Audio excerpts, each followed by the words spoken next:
Jack. Levi. The book club from hell. Hello everyone, this is Jack, co-first amongst equals of the community-minded cooperative outreach and valued consumer politburo of the Board of Fulfillment Experts with the book club from hell. Quick question, is there any value to self-inflicted blunt force trauma to the head? The answer depends on whether you're a blue-pilled cuckold or an ascending looksmax acolyte.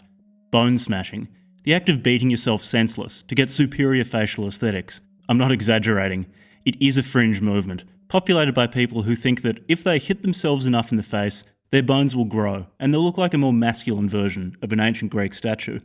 It was through my purely academic research into bone smashing that I came across the author of Natural Law, the text which Levi and I are unpacking this episode. His name? Juri, an inhabitant of Zurich, who publishes videos on YouTube under the name Indigenous Swiss. These videos detail his thoughts and musings on subjects ranging from women, motivation and, you guessed it, bone smashing. I was desperate to understand the philosophical underpinnings of bone smashing. Upon being introduced to this discipline, Levi was too. Fortunately for us, Natural Law by Indigenous Swiss held the answers we sought. Enjoy. Looksmax's the black pill types, people who spend time on Looksmax forums, have really weird taste in men. They obsess over men that women don't seem that interested in. And of course, women aren't the sole measure of male attractiveness. However, most of these people, or dare I say all of these people, are obsessed with landing themselves a big titty goth GF. So in that context, in the black pill context, I would say actually a woman's judgment of how a man looks is so important as to be maybe the only factor to be considered or that should be considered by them. And they pick fucking weird looking dudes. They've got really strange looking dudes. They love those squinty eyes, which I think some people are into, but they seem to think that unless you have eyes that are about 0.5 millimeter wide at the widest point, then you're a Neanderthal and no one will ever have sex with you. I saw a bunch of them saying that Brad Pitt's average, that Henry Cavill, who might be the most handsome man to have ever lived, is average. Henry Cavill. He looks like he was designed in a lab. Oh, that guy. Yeah. He played Superman, hey. Yeah. His jaw's the size of a tectonic plate. He's average, is he? Yeah, he's just average. He's like he's like the platonic ideal of a handsome man. Yeah, basically. And they think he's average, hey, because his jaw's not strong enough or what? I don't know what their problem is, but they don't like him. They know better. So for listeners, we've started going down the black pill looksmax rabbit hole. Which mostly is a pretty natural next step after reading very natural Bronze next step. Age and Mike Marr. I think they're sort of adjacent. Yeah, I'd say they're adjacent. Neither of them, I imagine, are black pill incels. No, I don't think they are. I think they have a little bit more self-respect. So this is us dipping our toes in the water of. I think this is a very deep pond, a deep pool. Yeah, the looksmaxing, bone smashing subgenre on the internet. I think there's a horrible kraken at the bottom of this pool. That's how we learned about the person whose work we're going to be looking over this episode. Indigenous Swiss. He's on YouTube. This guy called and he's getting more Juri. views than us. Oh, a lot more. Yeah, he's like 4,000 views a video. Yeah, he's I think he lives in Zurich.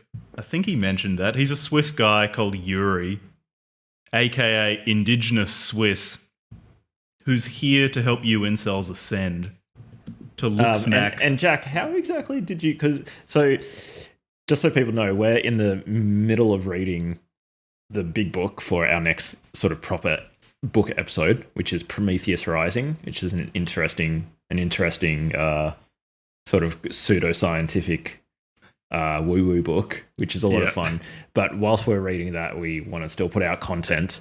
And Jack sent me a message like, "Hey, check out this guy." He sent me his a PDF of his stuff, and this guy is very strange. You can find him on YouTube, Indigenous Swiss, and he's got nearly 5,000 subscribers, and he does many things to enhance his looks. How did you find this guy, Jack? Well, I was looking around on looksmax forums to see if I could find some content for the podcast, and I did. Yeah, sure. You were just successful. looking for content. You were just looking for content, weren't you, Jack? Just I want to ascend. I want to ascend to chadhood or beyond. Giga Chadhood. What Giga comes after Chadhood, Giga that's Chad? not possible. What comes after Giga Chadhood? I don't know what comes after. I think it's Ernest Kalimov is the Russian model that is Giga Chad.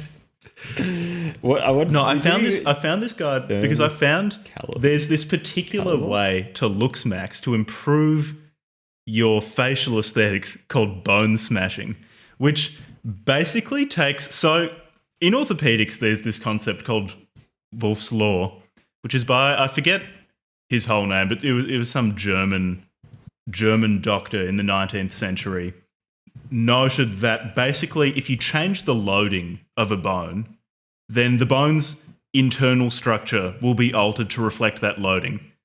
So the bone will grow and adapt to that load such that it can transfer force from the load more efficiently, and so it becomes stronger.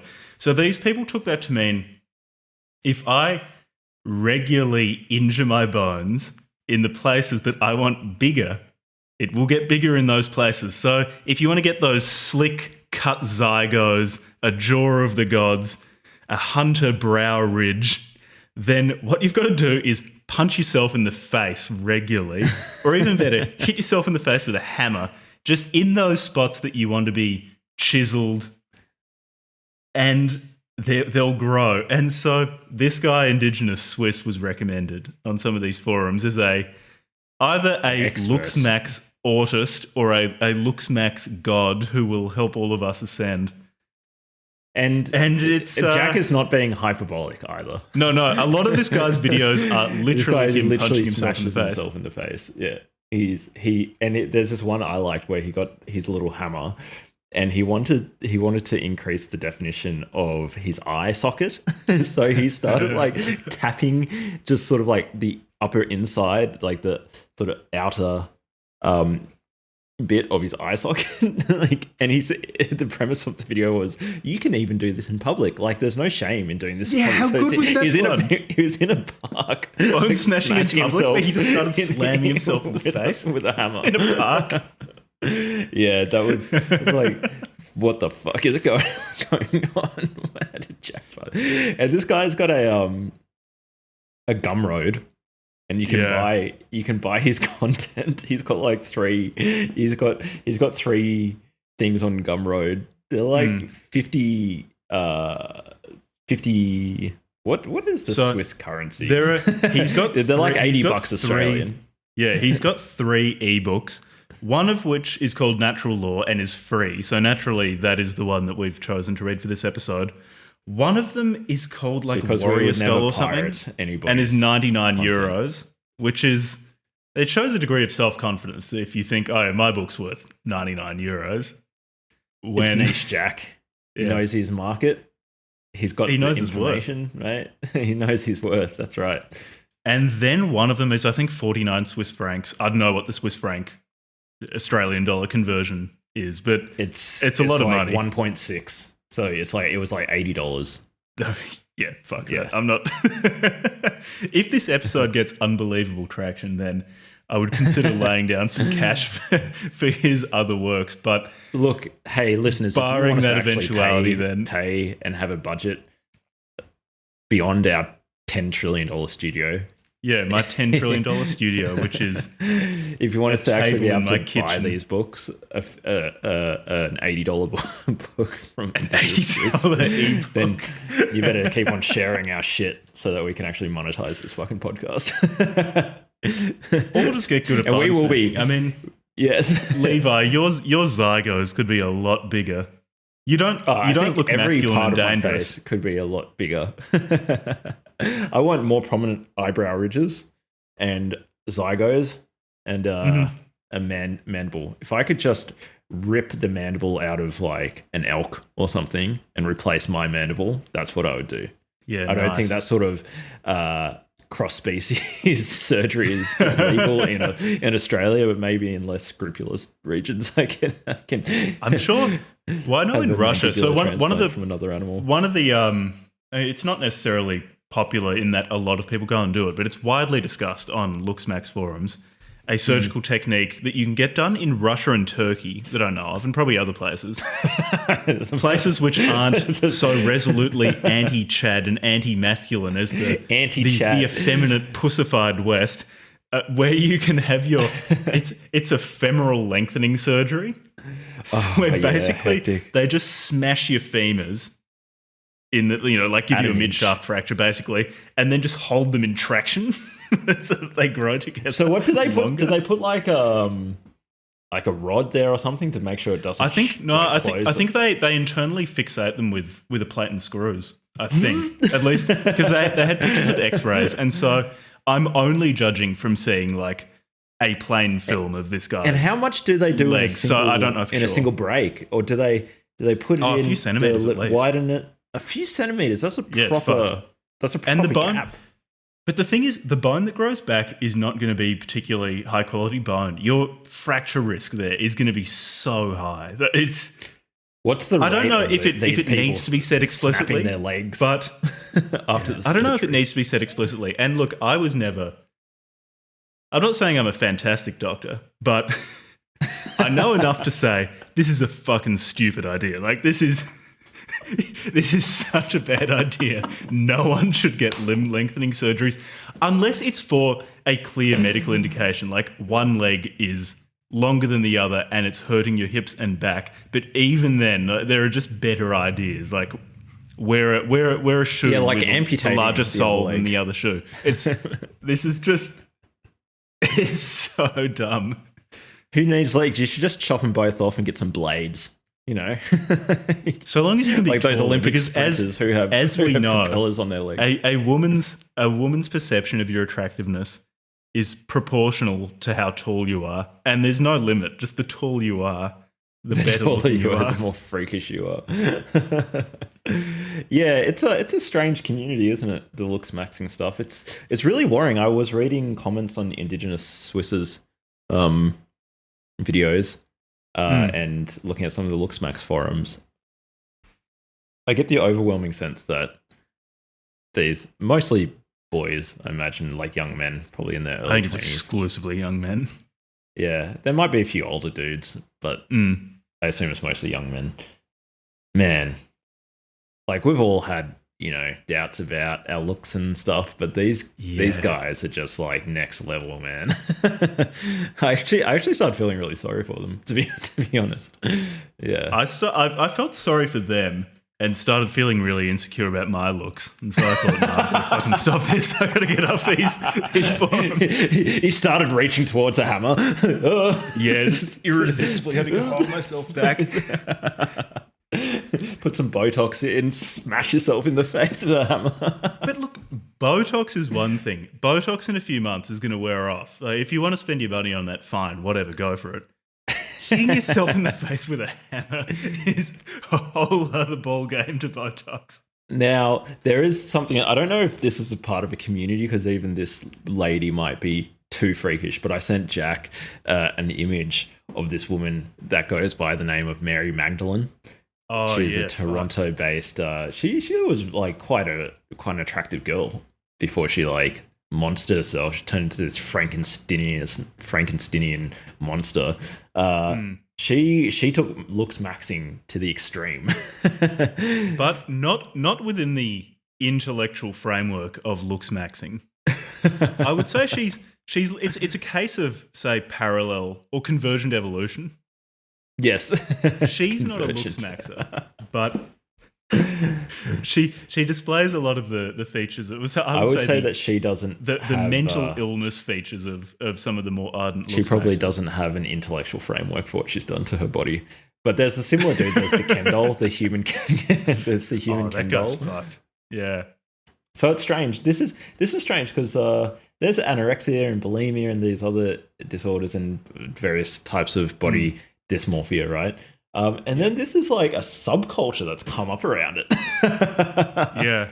And it's not ballet. Highly online subculture which means it's perfect for us to dig into. And listeners, I can guarantee we will be returning to the Looksmax world. Yeah, there's too much content here.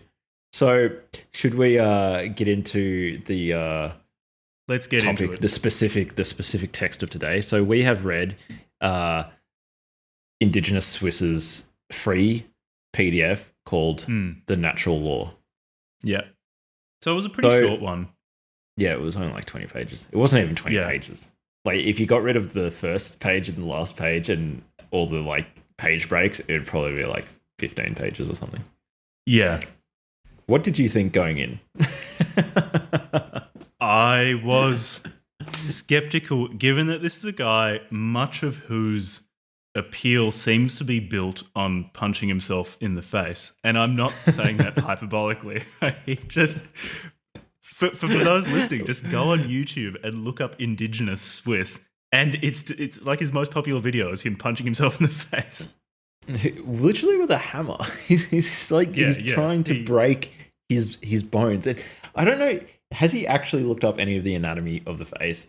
There's especially the auricular, like the eyeball, the bones around your eyes are extremely, the orbit, are extremely delicate. You don't want to be fucking with those. But they could be bigger. And I just don't think it's the fuck thing is too, like, I just think it's such a horrible idea. This guy's not bad looking. No, like the guy, I don't know why he's so the guy's quite so angsty about his looks. He looks fine. He's quite good looking, but like he's got a big jawline. I'm sure a lot of girls would find him perfectly attractive. Like he's in shape. He's pretty young, like probably in his 20s, mid-20s or something. But post bone smashing, he just looks kind of lumpy and puffy because he's fucked up his face. The soft tissue trauma to his face. And even if there is, so Wolf's Law, right? It's kind of based around calcification, isn't it? Like it's almost like scar tissue for your bones. With Wolf's Law, most of the reorganization of a bone that will happen according to Wolf's Law in response to loading will actually be so-called trabecular. So bones are quite complex. They're not just like a piece of hard material. So you've got the outer part of the bone, which is called the cortical bone, at least in long bones. Is it the same in it must be similar though in your skull. So flat bones, for example, in your skull are slightly different. But basically with bones, you've got this hard outer part of cortical bone. Yeah. And then this internal part, so-called cancellous bone. And in that, you've got so-called trabeculae, which are basically these wall-like structures which grow in certain directions based on load. Like they redirect load through a bone so that it's borne better by the cortical bones surrounding it. And in between trabeculae, you'll have bone marrow and things like that. But with Wolf's Law, a lot of the remodeling is trabecular. You're not going to see it externally. And is it increasing in you density? will get some cortical bone. So this is the changes, thing. Like, is this outward growth on the bone itself, or is it just increasing the density of the bone? Like, how much is, because the effect that they want is for it to go outwards, right? Yeah. To make their face. You'll get both. Like if you do it for long enough, you'll probably get some growth. The thing is, one, it's going to be kind of asymmetrical. Like it's not going to be a smooth brow ridge or something.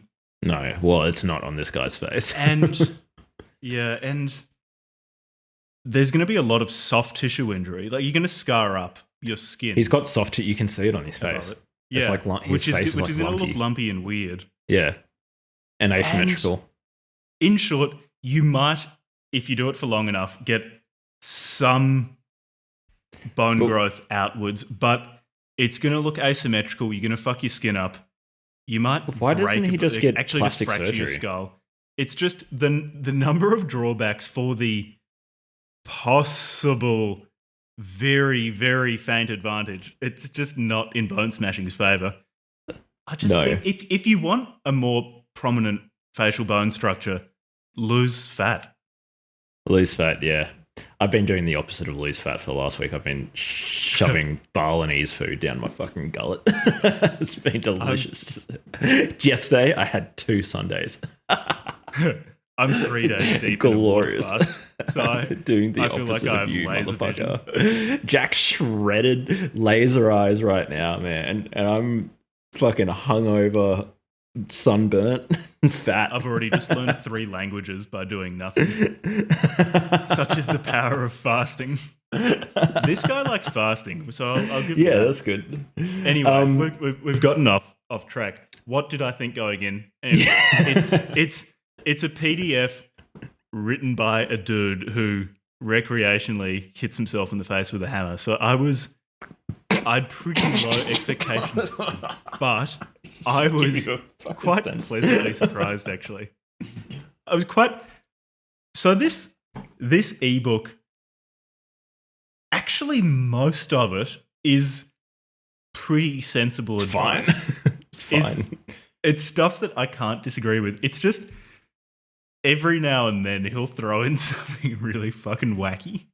Yeah, something dumb or wacky. And also this guy's first language isn't English. I'm assuming it's like his English is good though. Or Swiss German, has a but his English second language is good. Or who knows, maybe even a third language. But considering this isn't this guy's first language, he's Swiss, so it's probably not even his second or third language. The English is really sixth fucking language. Good. Yeah. His English is fine. I've seen him respond to some YouTube comments in Spanish. He's Swiss, so he'll probably speak French as well. Like this guy is his language French, abilities German, have Spanish, not been held back by repeated blunt force trauma to the head. Yeah, because he might also speak Italian. Hey, yeah. Like these Swiss people, they learn, they have, because they're right in the middle of Europe, right? yeah. They learn and everything. Their country has, I think, German, French, and Italian as official languages. Plus, he also made reference to an engineering concept.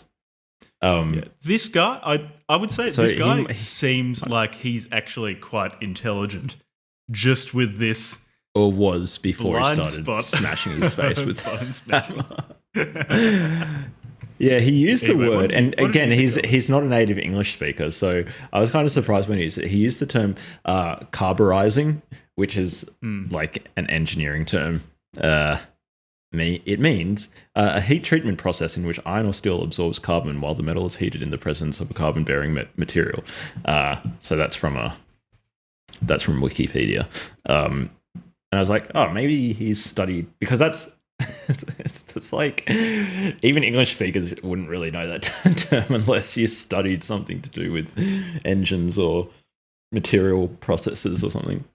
Yeah, so good on him. He seems like, for the most part, a clever guy. He's a young go-getter. He's an entrepreneur. He's got an online business.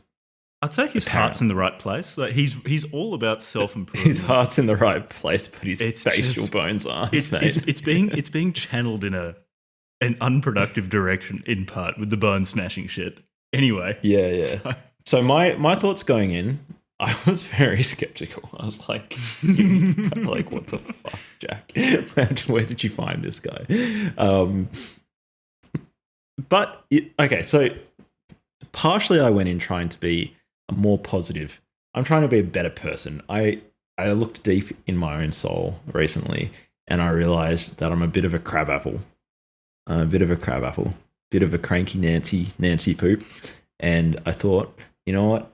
On this podcast, I want to have a more positive impact on the world. So I'm going to try and be nice.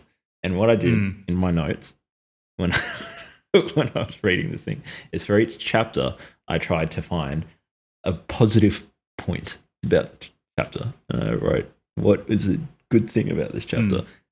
And I also, for each chapter, it gave a thumbs up or a thumbs down, or like, what did I think? So at the end, I actually do have a meaningful score. I can tell you, out of the chapters, each section, I can tell you what percentage I gave thumbs up and what percentage I gave thumbs down, and therefore his final grade at the end of the class. According to Levi. Look, again, of the things we've read, this is definitely near the top in terms of how much I agreed with. Yeah, okay. No, yeah, me, like, me too. It's fine. A lot of it's pretty good. It's not like any of it's a revelation, but it's advice that I can't disagree with, at least in the general direction. I would say we're directionally. We really need to read his other book. What is it called? Something Skull Max. There's Warrior Skull Classic. And Warrior Skull like Classic. Manu that's Bennett, right. something or other. I think it's a bone smashing program. So I reckon he's jumped the shark in one or both of those. I have to read them. It's just the price tag that's holding us back, given that we make no it's quite money expensive from this podcast, and €99 is €99. That's a lot of money. Yeah. For a PDF file. So, Anyway. okay, so should we get into it? Yeah. So After this long interlude. So the first part of the book, it's a 2-part book. First part is called Natural Law. This section is basic. It's called Butterfly Effect, the first chapter. This section is basically about how the most important decisions you make are those small decisions on a day-to-day basis. And I'll start us off with a quote, which I quite like. Like, again, directionally, I can't really disagree with it. So he says, "Do you watch Netflix every day for 3 hours, or do your work on your side hustle every day for 3 hours? Do you exercise 1 hour a day, or do you hang around Burger King for 60 minutes? Do you scroll Instagram 20 times a day, or do you read your principles and your plan 5 times a day? Do you meditate, or do you masturbate each morning?" So, like, yeah, if you have good habits, you'll be more successful than if you have shitty habits. Nothing to see he started here. off the book pretty well. Yeah. This was one of the few sections that I gave a thumbs down to. Because not because I disagree with that. Not because I disagree with that. That's totally reasonable. But what I was suspicious about, this guy, Indigenous Swiss, first thing he says is, "After I was mentored by Mr. Joseph Darling Henriksen." Oh, yeah, that's right. And made one of the key decisions that this guy's made in his life is some crypto bets or some crypto investment decisions. He is now an online financially independent, financially independent, retire early. This is Indigenous Swiss is one of the crypto bros that somehow made the money before like whatever crypto bullshit that is in went crash. Yeah, and so the headline Bitcoin dipped below 30K. So my headline, this is my summary of the entire book. Imagine this is a headline, a very long headline for a very shitty like local newspaper, like the Batuta Advocate or something. Random young man mysteriously makes millions on crypto, drops out of university, becomes an online self-help guru, and smashes face with a hammer on YouTube.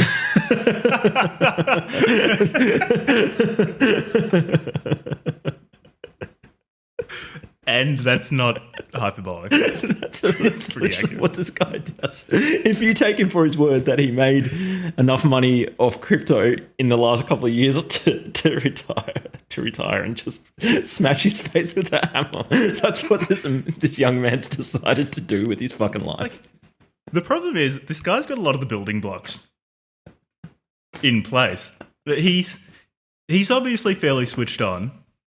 He's motivated because you have to be motivated. He's certainly motivated, and hit yourself in the face with a hammer daily. Yeah, it's just going off in a kind of weird direction. What about the next chapter? The next chapter I also mostly liked. It's called "Nothing Good Comes Easy," and as with many of the things in this book that I agree with, it's not anything particularly new, but it's also true. So he talks about, it's good to find obstacles to overcome, to grow as a person and to be more successful. Good. It's like, okay, good. That's Good. that's Good fine. work. And he also talks about how it's just a feature of the human condition. You get used to your present circumstances, good or bad. And if things are great, for them to continue feeling great, you might need to get more. You might need to overcome some more obstacles.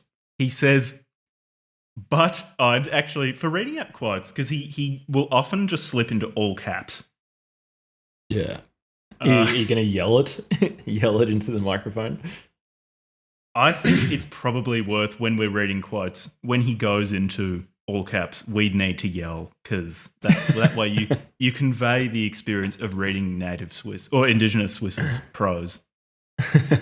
So, his quote, but will the casually created 21st million of fiat currency, then in brackets, a pound sign, a dollar sign, Swiss francs, etc., feel nearly as significant as the through blood, sweat and tears in mental breakdown and black despair from an incredulous and broken renegade earned first million?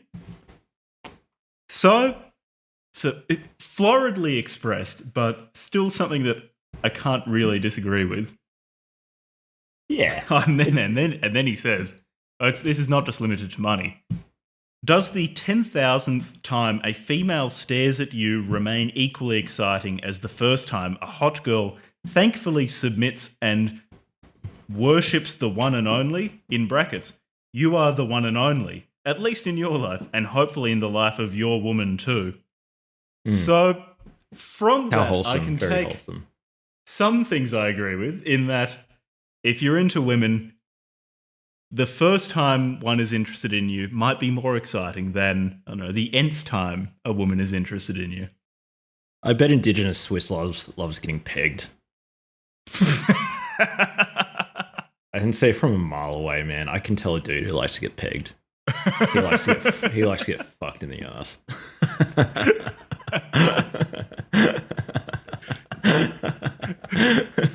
I think I gave this one a thumbs down as well. This is one of the few chapters. Look, it's not just going to be thumbs down after thumbs down. This is this chapter, because again, the good thing that I liked about this chapter is he talks shit about not about crypto. He talks shit about fiat currencies.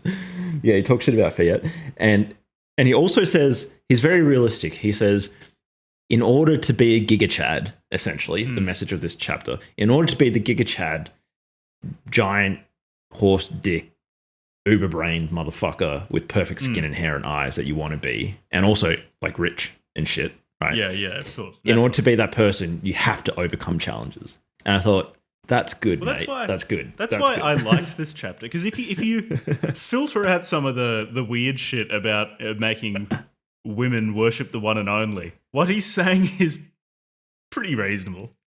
Yeah, my only issue, and I think this chapter and the previous chapter coupled together, is this is what the bullshit online coaching types do. Is they promise everything. They promise you the world. Like if you look at some of the other self-help people, like the RSD people that one of my friends listens to, they're always like, RSD is this online business. They've got a massive YouTube following, got real social dynamics, and some of their stuff's fine, but some of their stuff is like, yeah, you can have all this money and, you know, as many sleeping with many women as you like or whatever, and find the perfect like 10 wife and fucking XYZ or whatever. And it's like, yeah, no, that's not, you're not breaking any laws of physics. Of course that's possible and people have that, but that's their selling point. It doesn't violate any laws of physics. A physical possibility that you could do this. It's in the repertoire of possible human experiences, and there are people like that, such as Ernest Kalamov, for example. I bet that guy's got heaps of money. Yeah, or Elon Musk. Or Elon Musk. Yeah, God, he's pretty pudgy. How many kids does that guy have? It's like 20,000. He's probably inseminated. He's like a salmon. He just comes in the air and it impregnates women downwind. but anyways, but that's not the point. It's kind of, my point is that it's like you're selling essentially you're selling people, hey, you know all the stuff that you're insecure about? I can fix that for you. Oh, yeah. It's like Yeah, that's Tony true. Robbins or whatever. And look, this guy isn't there yet. He's not RSD yet. He's not Tony Robbins or some of these other bullshit online coaches are. But He can still be if he salvaged. keeps on going down this road, he could end up being like one of these bullshit artists, plus he's smashing himself in the face with a hammer. and so that's fine. That's fine, whatever. Although you look at the size of Tony Robbins' jaw, you reckon that's natural? Yeah, but he's That's bone he's smashed. natty. He is 100%. Dude, do you know Tony Robbins is like 6'5"? He's enormous. He's a giant. Fucking serious? He's a massive. He's an enormous person. You look at photos next to him to any normal sized person. He's like towers above them. He's genuinely huge. So my first two chapters. Yeah, he's a gangster. He's worth like hundreds of millions of dollars. So my issue with the first two chapters is just self-help. And I think we do need to read more self-help on this show, Jack. Mm-hmm. I think this is kind of a little foray into self-helpy stuff. I think self-help is a massive market that we've got to go after. Yeah. And there are so many different types of self-help too. Yeah. So I was talking to my wife about possible books for this podcast. And she said, so she's in a startup, and she was saying some of the books for startup advice or like investment advice, financial advice are just there's so much self-help. They're just so on much another self-help planet. crap in the startup ecosystem. There's a lot of bullshit. Yeah, there's a lot of bullshit. So what did you think of the third chapter? More pain, more life. Because this also maybe. This was thumbs up. This is where things turned around, because chapter 1 and 2, thumbs down straight away for me. I was like, man, this is going to be a hard fucking book to read. I'm already not liking this. And then I was like, oh, pleasant surprise, thumbs up. He says, don't avoid pain and don't try to numb the pain. Instead, use the pain as a signal, as a form of information about ways in which you need to grow, understand it, accept it, learn from it. And I was like, that's unbelievably generic, but you know what? It's totally fine and wholesome, and you know, there's probably some dudes on the chans that need to hear that. You know, I think there are a lot of people who need to hear that. To say it's generic, what did I do over the last few? few weeks? I faced the pain of my exams, and I realized how badly I actually understood the material in my university courses, and I got through it, and I passed all my exams, and that was good. If I had read Indigenous Swiss earlier in the semester, maybe I wouldn't have had such a bad end of the semester. If you'd read Indigenous Swiss at the start of the semester, it would have been Dean's List for you. No, I probably would have just traded crypto and dropped out. Yeah, dropped out and traded crypto. On the advice of a paid online dad. On the advice of Peterson. No, I feel like Peterson would tell me to stay in uni. Yeah, he's got this so what quote. did you think? I liked it. I feel like maybe it's just because I tend to be in quite a good mood when I'm fasting, and I read this book when I was fasting. Are you high? Do you have a natural high right now? A natural high? Yeah, I feel great. I feel bulletproof. But love autophagy. So I was more inclined to read around the weirdness and you were just very focus generous, on, weren't you, Jack? Yeah, and focus on the aspects of this that were unobjectionable. So again, I found this chapter was kind of generic, a lot of weirdness, but the central kernel of what he's trying to say was fine. He's got this quote, and because it's all caps, I will have to read it as such. We want to understand the root causes of the specific pain so that we can solve the problem forever. And yeah, fine. That's Yep. Thumbs up. Fine. Yeah, I don't disagree. He says of success.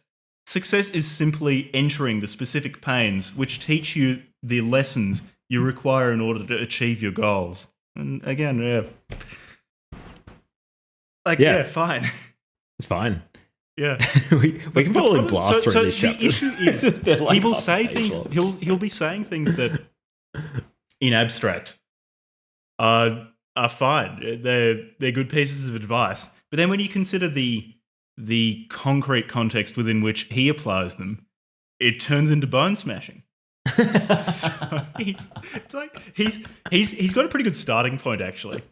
But then, like, can you justify? Like, you can justify any stupid shit with this. Though. Like if you just say go towards the pain. He's in a race. It's like, yeah, go towards the pain of this hammer in your face. He's trained well for it. He's got these good principles. The starting gun fires. He turns around and runs in the wrong direction.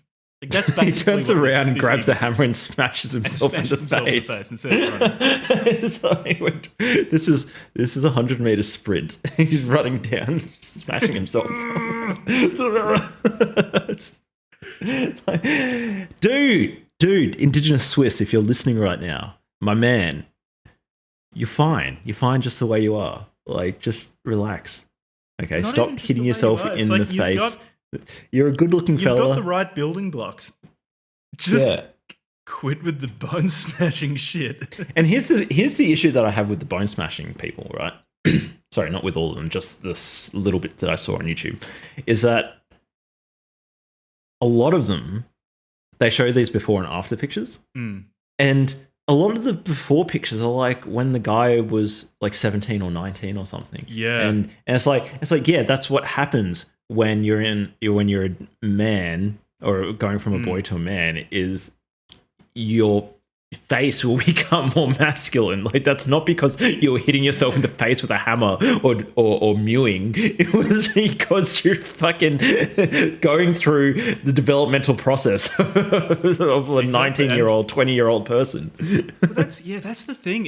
They'll have a picture of themselves when they were 16 and they're like, oh yeah, look at my shitty facial genetics. And then when they'll have a picture of them when they're 26. It's like, yeah, if you had a few years of an androgenic environment in your body, then your bones are going to get bigger. That's one of his videos what testosterone does, what growth hormone does. That's literally what your body is supposed to do. It's literally what the millions of years of primate evolution does to a human. It's like if I took a photo of myself now and then a photo of myself when I'm 40, my face will be more defined because the bones in like your mandible just keeps growing. The hairs in your ears, hairs in your nose, like you have a big hairy nose. If you want one of those, I went to this Greek cafe or like cake shop because Greek cakes are the fucking bomb. They're so good. There were these couple of old Greek dudes getting cake, getting some baklava or something. And mate, the hairs coming out of their ears was something else. It was like a garden. It was a Mediterranean genetics. I was like, that is a masculine phenotype right there. It's good chest hairs for days. What about the chapter? Anxiety indicates great opportunities. I felt that this was quite similar to the previous chapter. And reframe anxiety and discomfort. Give a thumbs up. Thumbs up. Anxiety is a potential opportunity. I did like this quote. He said, or what the fucking hell, what could seriously put a well-built man in danger when talking to an attractive feminine? An attractive feminine. And then, in all caps, nothing. There's no reason to psych you up about such things. No reason. Programming to destroy you. Unlearn fast. Unlearn fast. It's like, don't be anxious. Why are you anxious about talking to a woman? If you're jacked up and you've got a strong mandible, you've got nothing to be scared of. You've got to overcome that anxiety. It's an opportunity to get laid. Yeah, exactly. Well, that was the thrust of this chapter, that anxiety accompanies feeling uncomfortable. Which is true. Yeah, which is true. But anxiety doesn't necessarily indicate that something bad's happening. It just it indicates that something unknown is happening or something that you might be frightened of is happening. Yeah. And if you just use this as a signal to see, oh, something new is happening, maybe I should make the most of this, then you can be more successful. And yeah, okay. I think people would be much better off reading like Marcus Aurelius or something to get sort of yeah, that's the problem with this ebook, is that while much of the advice in it is quite reasonable, you have to read around the bone smashing So I don't mention bone smashing specifically in this, but just He says knowing Warrior the- Skull Classic. That's the only allusion to it. yeah, knowing the background of the author, I can't help but imagine him punching himself in the face whenever he's saying these things. And there are lots of people who offer similar pieces of advice, but didn't engage in bone smashing. And so it might be a better idea. Yeah, as you said, read Marcus Aurelius or one of the Stoics.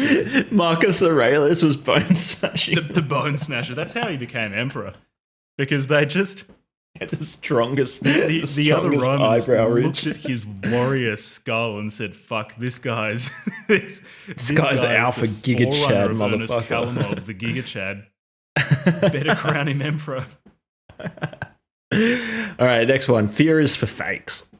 Yeah, I gave thumbs up to this chapter as well. Even I think I was on the borderline with this one for some reason. Oh yeah, because he gets a little conspiratorial, you know. With he says basically, he anxiety really is a condition, fear is an emotion. If you're passive, there'll be more fear. So you got to be active. There'll be less fear. Go out and face your fear. Great, fantastic. And then he goes into like, first world countries are like fear land, essentially. We're full of fear, there's chronic fear, and that chronic fear leads to enslavement. And what's causing this chronic fear is things like the educational system, mainstream news, Hollywood, Netflix, pop music, and certain religious institutions.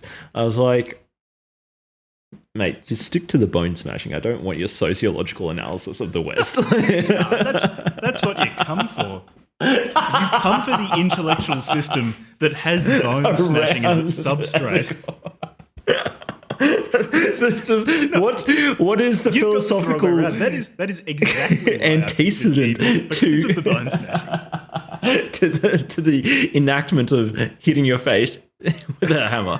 What? Actually, no, you're right. I actually want it the other way around. I wanted him to scrap the self-help shit, and I want him to entirely unpack his philosophical justification for smashing himself in the face with a hammer. That might be, unfortunately, that might be Warrior Skull Classic, which costs €99. I don't know how many dollary dues that is, but it's quite a few dollary dues. It's more than I want to give him. More dollary dues than I'll pay. If it were just a normal, like, I don't know, $25 book, fine, I'd probably buy it. Yeah. It's so here's what I said was good about the chapter. Yeah. He has this one quote: overcoming obstacles, having a track record of doing hard things, and facing fears gives you fearless confidence. And he also said about emotional self-control: control your emotions and and you will control your destiny. Let the emotions control you and you'll be given your destiny. I was like, mate, okay, that could almost be something that you would read in meditations. Like that, that had the full-on stoic self-help vibe going. Yeah, he has a few parts which veer into stoic territory. Strange stoicism, bone smashing stoicism. Very strange stoicism. Anyway, so back to what you were saying about Fearland. Trying to be generous. Maybe what he means is, in part, our culture is quite safetyist, so we're obsessed with preventing harm in, say, a positive sense, in that we're obsessed with creating harm where someone is unharmed, goes out, I don't know, trips over a rock or something and grazes their elbow or breaks their arm. That's a type of harm that we're very uncomfortable with, but we're very, very comfortable with harm in a negative sense, in that we seem okay with preventing, say, children from experiencing new things because we're too scared of them going and injuring themselves. So we stop them from going outside and playing with other kids or throwing rocks at each other or whatever children do. I don't know. I don't have kids. So, and then throwing rocks on at top each of other. that, we have I a remember when I environment. used to play that as a child, just throw rocks at each other. Oh, it was Varg's childhood games. Remember that? Where he and his friends would slap the shit out of each other with sticks in the forest in Norway. Yeah, I know. We all used to wrestle Varg and games. play rugby and shit. We all used to play Varg games. I just imagine in my head just kids standing on the opposite end of like a backyard, big rocks, pegging at each other. Yeah. Anyways, so what did And then say with a lot of news media, they will say like in Australia, in Melbourne, a lot of the newspapers will just report on like every murder, every assault, every rape that happened in Melbourne. And it gives you the impression that Melbourne's ridiculous. a really dangerous place, whereas Melbourne is really It's like one of the safe. safest fucking places on the planet. Yeah. Yeah. So, okay, you've got those things that might increase your perception of how dangerous the world is, increase your fear response. I agree with him that like I pretty much agree with him. I just found it a little bit odd. He just snuck it in there. He just snuck it in. He's like, let me have a go. He probably overstated. So he seems to think that it's coordinated because he's got the quote, he definitely current thinks first it's world coordinated countries in some way. become fear land. A lack of energy through poor lifestyle and diet created the possibility of government scams that appeal to emotional fear, making the sheep act upon the elite's wishes. So that last part about making sheep act upon the elite's wishes, I don't think it's coordinated. I don't think there's a smoke-filled back room where people say, okay, we got to make people scared. I want to read David Icke, Jack. I do too. The problem is his books are so fucking long. I would read That's okay. We can just eat shit and maybe we can split it into like a double episode or something. Yeah. Because we've had so many people who don't fully unpack their conspirators. Even Bronze Age wasn't like it wasn't about conspiracy theories. Like I want to read the OG conspiracy theory kid. Yeah, he goes all the way. There's so many people in all the stuff that we read that allude to their conspiratorial suspicions, but never really unpack it. Bronze Age unpacked it the most, probably. Yeah. I mean, we could do the David Icke one on COVID, on why he says that COVID is a whole conspiracy. We can get banned from YouTube. Yeah, that's what I want at this early spreading stage. disinformation. Yeah, that's the goal of this podcast, to get banned from YouTube because we. And then we can David bitch Icke. about it like Jordan Peterson on Twitter. Peter Peterson got banned. Okay, next chapter. Get rejected often and fail forward constantly for success. Mm-hmm. Thumbs up. Yeah, Another thumbs up. So he's got this thing about how getting rejected might feel bad, and he acknowledges, it does feel bad. Just naturally, it feels bad, but yeah, it's pain. It's emotional pain. On the whole, it's actually good for you. So he enumerates the benefits of rejection. He says you get new wisdom. Yep. He describes that as an emotionally charged data stream of practical information. I thought that was actually an interesting way to put it. Yeah. I like that. Yeah. What else? You learn to ignore irrelevant things. To better focus. Yeah, your sense of self-worth, self-respect, self-love all increase from showing that other people's limitations won't limit you, and also proving to yourself that you can approach a difficult situation, do something that you might not want to do, but come out the other side of it. Then, this is a quote, aggressive drive to turn around the backlash into an actual kill. Not totally sure what that means, but I like the passion. I have that quote there. I was like, what is he talking about? I don't really know what that means, but it's passionately put. You get internal peace from leaving your comfort zone. Okay? Yep. And then there was another quote that I didn't really know what he was getting at. I think I've got the same quote. Development of efficient psycho traits to overcome social obstacles. It's like, all right, dude. Yes. You do you. Yes. Sounds like he's having a good time, so I'll let him have it. I had those same two quotes, and just next to it, I have what the fuck? What's he talking basically. about? So I think he's just enthusiastic. I think he's basically saying, turn around a bad day and just go kill the day, and develop the hard skinned. I think what he means is like become hard skinned and overcome social obstacles. Like by psycho traits, I think he means efficient psychological traits. Yeah. So I hope we're doing him justice in trying to interpret what he means by those things. I hope we're not misrepresenting him. Indigenous Swiss, I think he's if you're fine. listening, on the tiny chance that you're listening and you want to correct us, go for it. Like, we're not trying to read. Tune in, yeah. Give us a shout out things on into your your fucking work. I'm enormous just trying YouTube to work channel. out what those two sentences mean. One of the parts I liked about this chapter is he says it's an important artistic skill, which I thought was very interesting, which I actually liked. He says something to that effect, that being okay with failure is an important artistic skill, which is actually very true.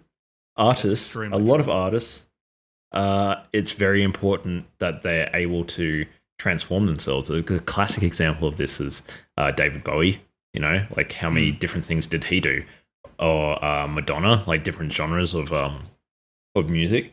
And other people who are artists put themselves out there, they built their career doing a particular thing, change it up, try and do something else. They take a risk. Sometimes it sucks. Sometimes it's fucking awesome. Mm-hmm. But they have to be willing to overcome their fear of potentially being rejected. Yeah, thumbs up. It's such a personal thing too. You need to be prepared for people not to like it, because people invariably won't like it. Yes. Okay, he's got as we're doing right now. Yeah, we're overcoming rejection for 6 months now. We've been overcoming. Book Club from Hell has been breaking down our fear of rejection as we scream into the abyss of the internet. Just our fear of not knowing what the fuck we're doing with podcasting. And having 10% of our listeners from Switzerland. From Sweden. From Switzerland? Oh, Sweden, sorry. From Sweden, yeah. Sweden has overtaken Australia in terms of listeners, which is kind of, because there are only, like 10 million people in Sweden, but we don't have that many listeners. So I'm sure a small variation would cause quite a big change in our analytics. So next chapter, everything is energy. This is a bit weirder. Yeah.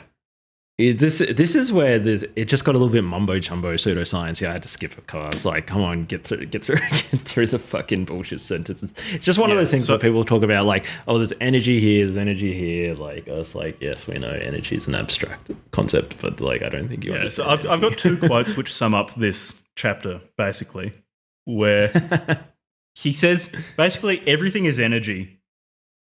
You've got to learn how to harness that energy to become a warrior or a Giga Chad or a whatever. So, first quote: growth in intellect, height, muscle, business skills, etc. is ought to be done superior by the energetic being. So, everything is energy and you should increase your energy or something, and then good things happen. Does he think this shit is like Dragon Ball Z or something? He's sitting there powering up like, you smash yourself hard enough in the zygos with a hammer. So, second quote. I bet I'm frozen. The majority of folks sleepwalk at least 1 to 5% of their energy potential. If only you would go to 10%, most would already stand no chance against you. This is sort of reminiscent of that really dumb thing that people say. It's, oh, you only use 10% of your brain. Why don't you use more? And people attribute it to Einstein. I don't know if that's apocryphal or not, but even if he did say that, I think he's speaking metaphorically. He wasn't being serious. And also you shouldn't quote, just because Einstein said something doesn't mean that he is right. Yeah. Being generous, maybe you could read this as most people don't want to expend much energy, and so they're lazy. And are not living up to their... I would interpret it as like you're not really living up to your potential. Yeah. You're expending just a small amount of your energy, cognitive or whatever. Say you're spending 5% of your energy that you could be. But if you even just went up to 10, you'd have twice the outcomes in life. Yeah. So if that's what he meant, then okay, yeah. Fine. I will accept where he's going with that. Now, I summarise this chapter into 3 easy steps. for first, just before that, he gives a shout out to his Warrior Skull Classic. So I think the reason why this is free is because this is a funnel. This is top of funnel. This gets Warrior Skull Classic and his other one sold. But also, if you notice, I think he's actually doing online coaching. I think he does. You can organise calls with him. Yeah. So this is also part of his sales funnel. So, hey, Indigenous Swiss, we want to fucking kick back. If you get any coaching clients out of this, we want 10%, motherfucker. We're sending you clients. Anyways, I just had a little note there. He talks about peak human health. He's like, so if you want to learn about peak human health, go read Warrior Skull Classic. And I was just like, mate, smashing yourself in the face is probably not going to lead to peak human health. Okay, so 3 easy steps for achieving peak energy. 1, smash face. 2, avoid training habits such as jerking off, drinking alcohol, doing ice. So that your quote unquote your natural dominance through vitality can take place. And then step 3. Semen retention. Which I had to look it up. It just means you don't come. You don't come, yeah. You're just edging yourself the whole time. I bet he edges himself whilst he's getting pegged. This dirty dog. Indigenous Swiss. Up to no good as usual. Okay, step 3, become addicted to the game of real life. I was like, that's a good one. I like that one. Yeah. Get into it. You also, get off WoW, stop jerking yoga off. And meditation and stuff. Suggestions to beginners: meditate, yoga, conscious breathing, and grounding and earthing. Which are all fine, except the grounding earthing thing. Grounding and earthing is kind of weird. It's a bit. I mean, it's fine. Like, everybody loves wearing, like, not wearing shoes, right? Like, walking around barefoot and stuff. It's great. So, yeah, fine. It's harmless. It's not bone smashing. All right, focus. Next one. Focus is everything. So, energy is everything. Focus is everything. So, this chapter starts off quite strongly, where he says, focus, ooh-ah, ah, ooh-ah, oof, ah, ooh-ah. He then says that the word focus gives him an orgasmic outburst just because he's all about that focus. So I love that line, the orgasmic outburst. Rendered into text an Indigenous Swiss orgasm in response to the word focus. So he's all about that focus. I liked it that he said focus, roughly speaking, is, quote, concentrated energy penetrated into the objective. Yeah. I was like, keep on refining your English, man. Read a little bit more Seneca. Yeah, fucking on your way there, dude. With those sorts of lines. He's got this this quote about focus. First of all, why is focus such a cool state to reside in? Pure masculine energy, testosterone directly in your brain, ultimate joy, complete disregard of everything undesirable in your reality. Nothing else exists but your objective. For people who don't know Jack, which is presumably everybody who's listening, except for like maybe my girlfriend and your wife, and they listen. Jack is a master of focus. He can focus, infinite focus. Infinite. Singularity of focus. What's your thoughts on focus, Jack? I would say I'm directionally similar to Indigenous Swiss in that focus is important and you're not going to achieve what you want to achieve if you're not focused. And sometimes you just need to knuckle down and do something even if you don't want to do it. But again, the issue is in the background of all of this, it is not explicitly said in the text, but implicit in the text is hit yourself in the face with a hammer. And so, hence why I'm directionally similar to Indigenous Swiss, but it just fucking all of this advice in him, it is going to bone smashing. There's going to an ulterior motive here. Hitting himself in the chin with a hammer. And he wants you to hit yourself in the face with a hammer. And he wants you to pay him to tell you how to hit yourself in the face better so that you can be more masculine. Yeah. This all leads to smashing your face with a hammer. He's then got this part which I think is meant to show that everything is energy, and because focus is directed energy, it's really good. But basically he's talking about you've got the sun, which is just pumping out energy. Plants take this sunlight and photosynthesize. They convert that energy. You've then got ruminants that eat the plants. That energy is converted again. From ruminants, you get steak. Steak's good because it's got protein, it's got fat. It's got zinc, creatine, and L-arginine. He's one of those. Yeah. He's probably watched a few too many gym bros talking about how if you take L-arginine, you look like Phil Heath or something like that. Get some beta. Those things improve male Get tingles in your face while you smash it. Yeah. And then men desire to give energy. Apparently, that's a part of the male experience. No matter where a man directs his energy, I quote, shit will explode. Then men have sex with women. And this is the end point of energy.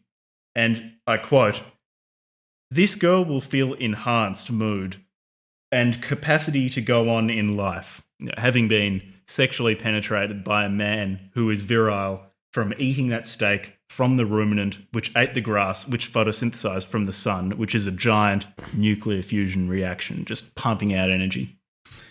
This is genuinely pretty psychedelic, though. It's pretty cool. I didn't totally know what point he was making here, but I like the enthusiasm. When you lay out things like that, I thought that was like, yeah, that was actually pretty cool.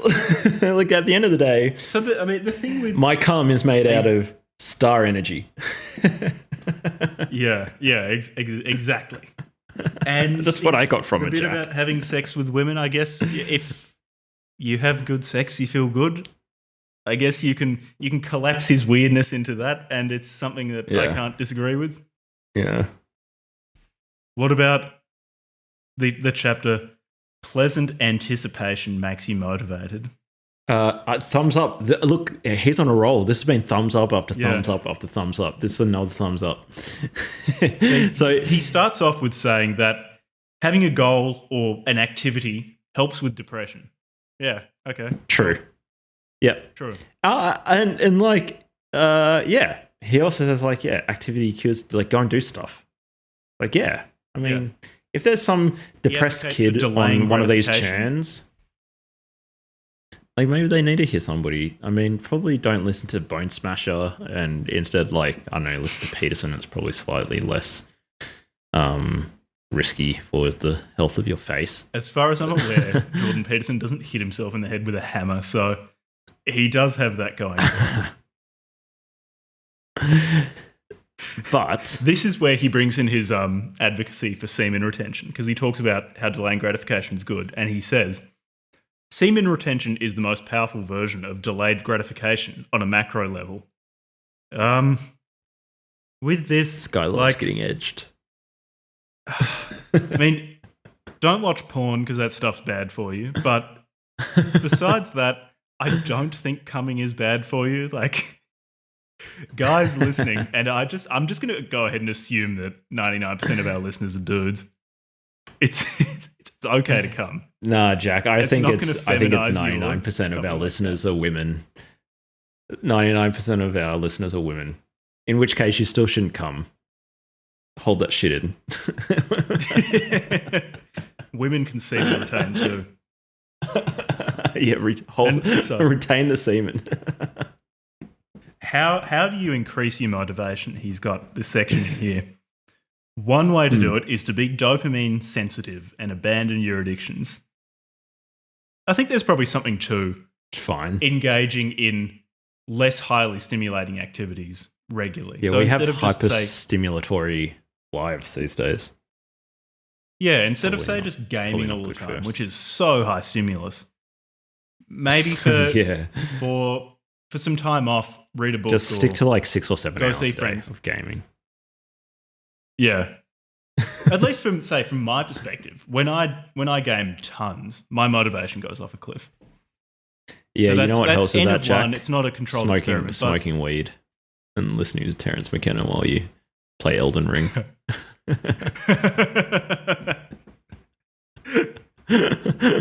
Okay. What else should you do according to second piece of advice is start your day slowly, which I thought was an interesting one. He says, like, for example, meditate or start working. like get started on a piece of work or study or something. Don't go straight into doing something very stimulatory. Yeah, do yoga. Oh, that was interesting. Go for a walk. Cool. I do yoga each morning and I find it sets the day up well. Yeah, it's a nice way to start the day. Don't mainline amphetamines. And number 3. I tried that. It doesn't help. Well, it helps momentarily, but it's not a lasting strategy, friends. He says, point 3, have something in the evening that you look forward to. I think this is good. I thought this was extremely wholesome. I like this point.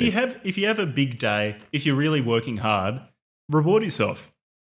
Fine. Yeah, he said cool. like that's good advice. Line up something to do with your friends or whatever. Like do something that has dopamine at the end of the day.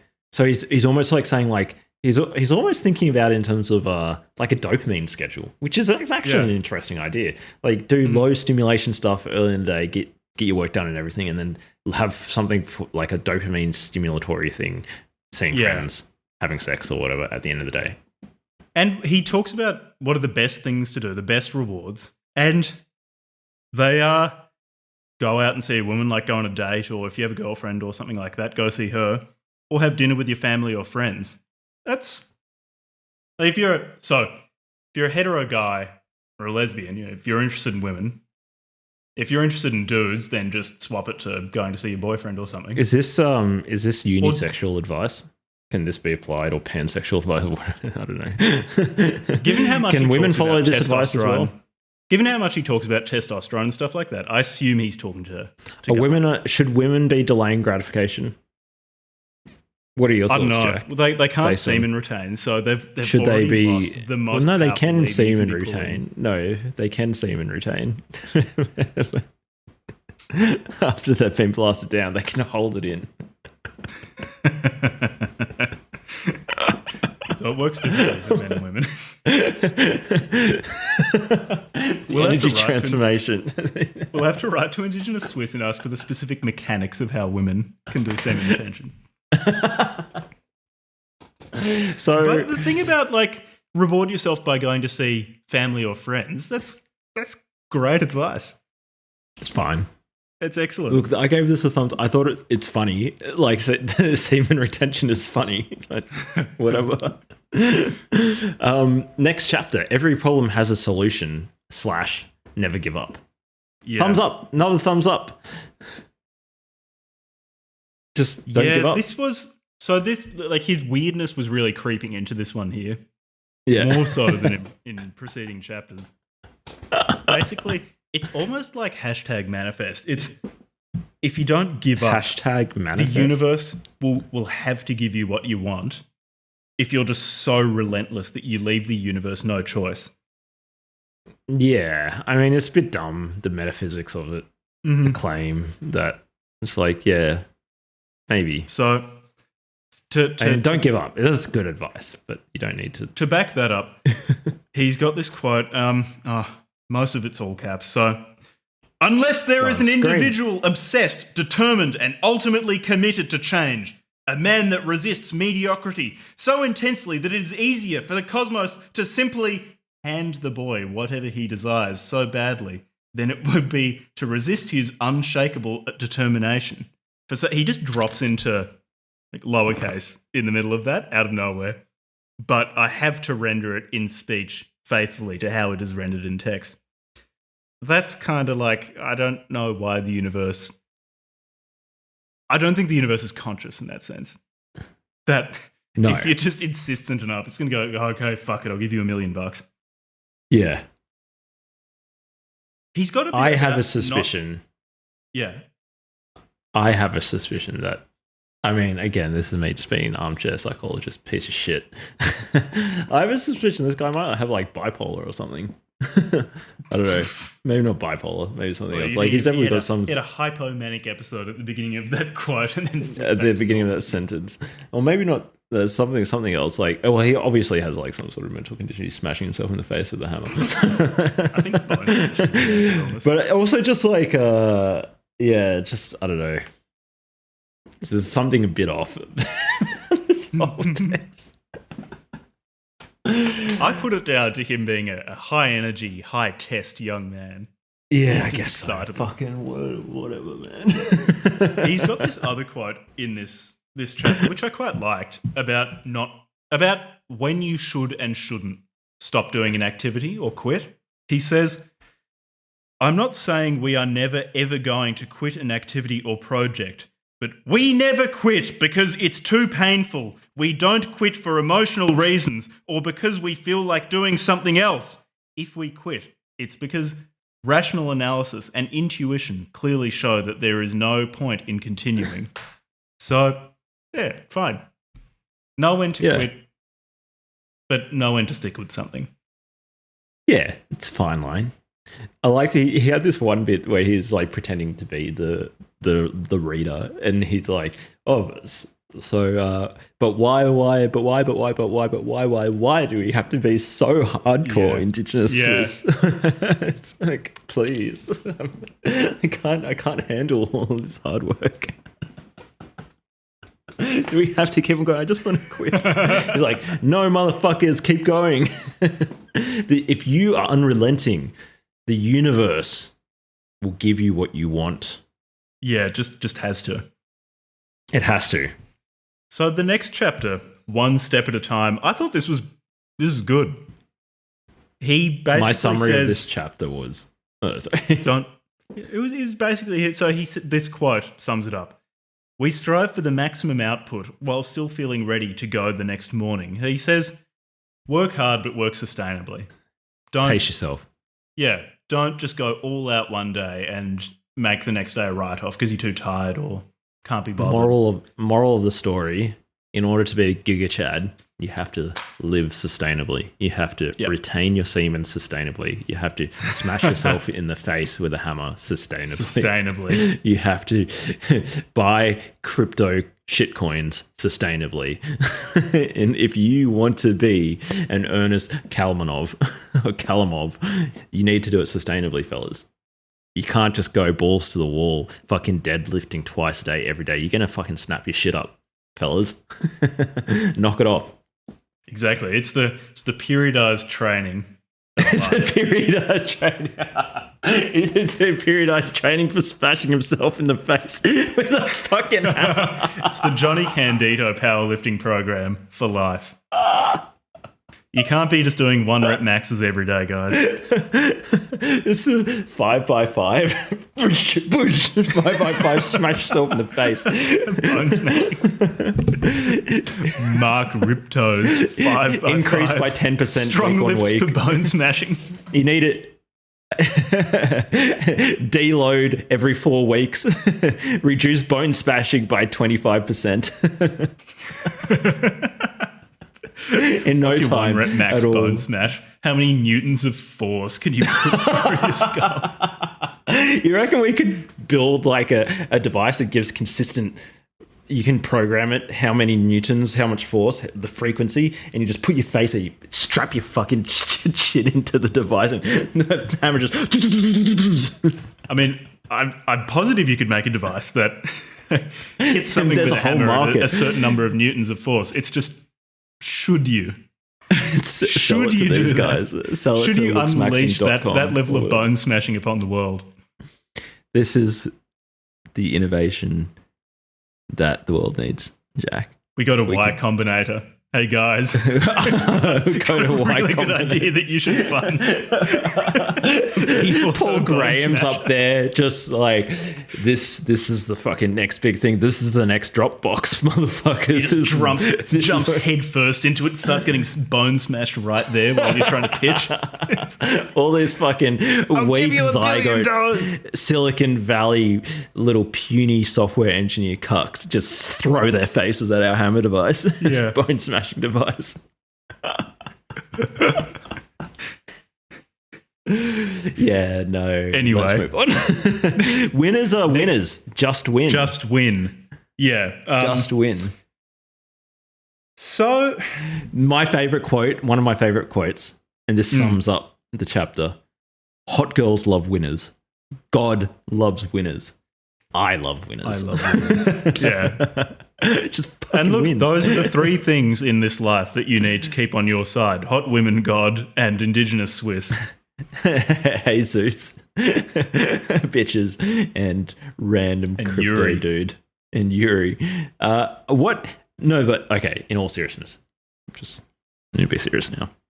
He did say an interesting point. He said, winning is not just about having a big dick and having lots of money, although that can be winning. That's fine.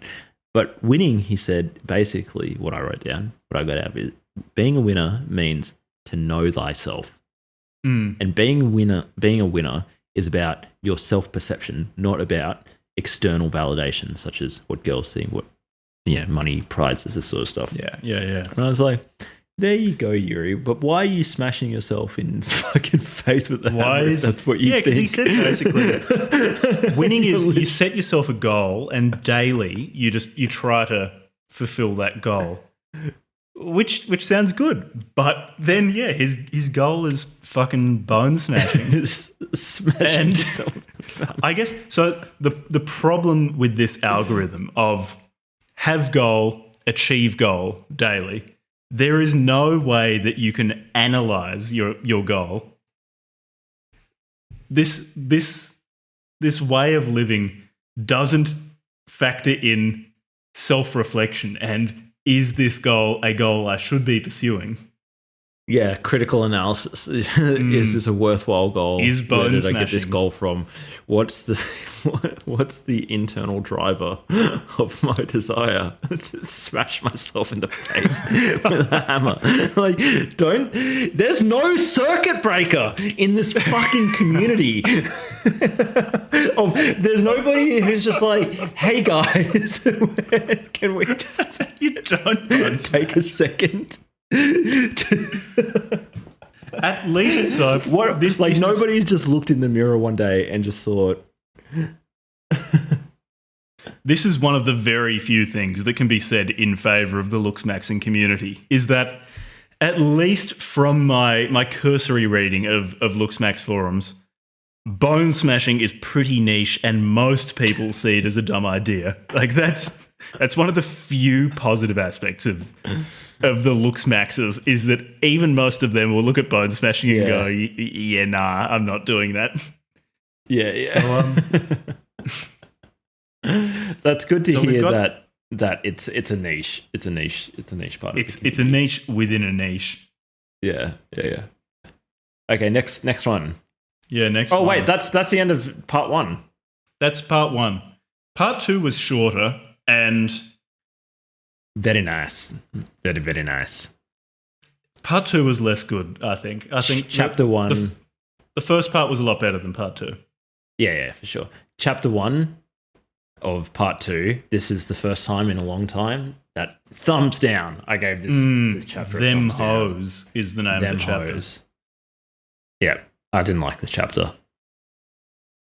I just thought his views on women are just bullshit. I just think it's just a bunch of bullshit. You sound like a But- blue-pilled cuck.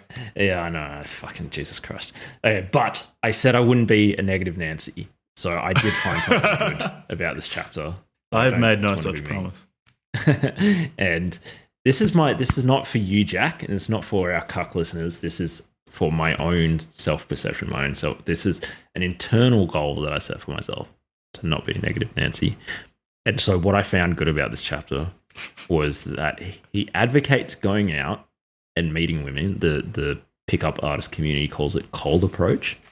Mhm. To go out, meet women, and you'll get better social skills. And that's a good thing. And I thought, yeah, fine, fair enough. Go and do that, man. Go and meet some chicks. It's a good thing to do. Yeah. You just don't have to be fucking chauvinist about it. Yeah, he's got this thing. So basically, the thrust of this chapter is that most men will obsess over having sex with hot women, but this anxiety prevents them from really approaching women, and having sex with women is their end goal. That is the telos of their life. That is the unmoving center of exactly. They approach it in an Aristotelian sense. Instead, you should focus on yourself, and you can use women as a motivating factor.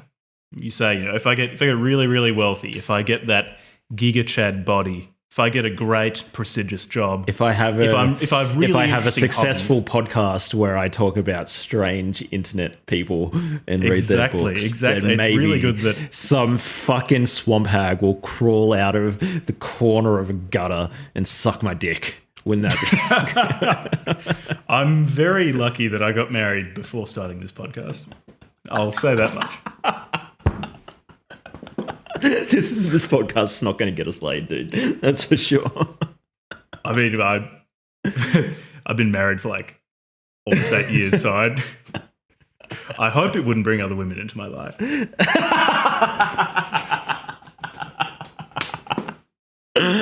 Yeah. So anyways, what were your thoughts on this chapter, Jack? So look, being super generous, I think that focusing on improving yourself and being the sort of person that women would want to date is a good thing to do, rather than being undesirable and getting bitter that they aren't interested in you. Yeah. This is not exactly what he says. Extremely generous. This is my very generous interpretation of this chapter. You could be friends with a person you could that be his you would want to translator date. to normal people. Yeah. What's his name? Charlie Munger has a nice way of putting it. He says, if you want a worthy partner, then become worthy of a worthy partner. Mm-hmm. And, because he's a little old man, he's very wholesome and he's a smart ass. So that's nice. Yeah. I've got a quote which... Become worthy of a worthy partner. Here's a quote which somewhat backs up my generous interpretation of the chapter named Them Hoes. It is... And once you've done some shit and you look great and your testosterone is high, then you will experience how feminine girls behave in the presence of a G. It's unimaginable to the average, the ordinary cuck of the 21st century. So in the presence that of a G. a G. A Swiss G.